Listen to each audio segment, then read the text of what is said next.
So today I thought we would talk about the down payment. And I have a lot of first-time home buyers that I work with, and I think that the down payment is what scares them. They hear all the Yeah. time, you have to have 20% down in order to buy a home. And Mhm. I'd just like to chat with you about that and give us, the minimum down payment and what that would look like for a buyer.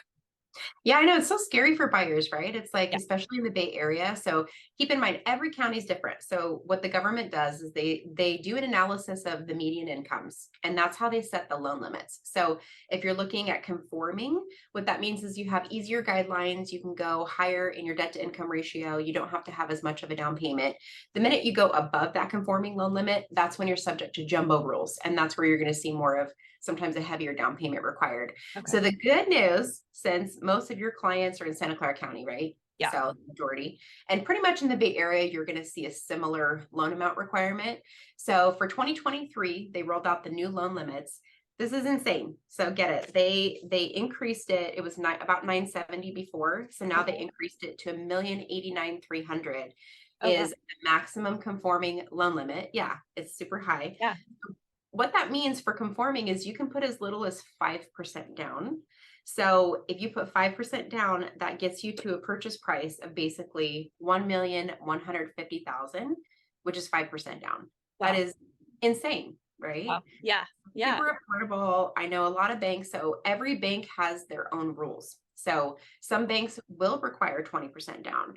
So that's where we come in. We will actually look at the information and we'll look between every bank and lender that's out there and fit the client with the best program. So if you need to do 5% down and you're hearing from a bank that you don't qualify, get a second opinion, you guys, because you can absolutely do 5% down up to a 1,150,000 purchase price. That's awesome.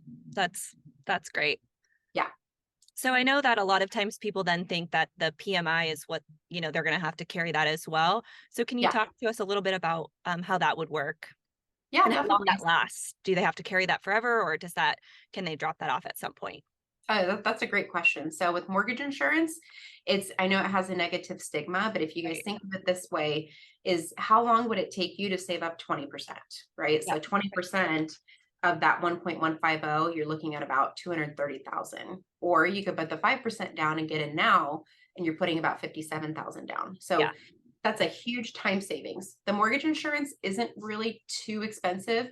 It is based on your credit score, your ratios. So just like the normal interest rates, it's going to be factored based on your details, but you don't have to have it forever. So typically the way most mortgage insurance companies work is some of them have a minimum that you have to keep it for 2 years. Some of them, if you have enough equity, they will do an analysis and say, okay, we're comfortable, you've built enough equity. If you make a writing and request, a request in writing, then you can have it removed.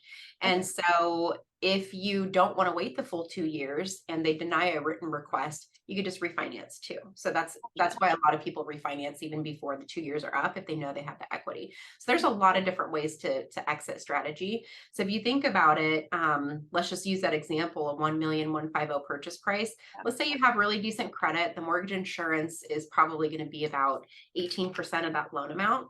So Okay. you're talking about $163 a month.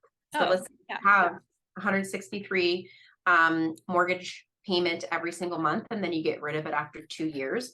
That's only $3,900. Wow. So you could either wait 5 or 10 years to save Right. up the 20%, or you Right. could pay 3,900, Yeah. get rid of it probably sooner than that. It's like, this Right. is what people need to hear. Yeah. Get it?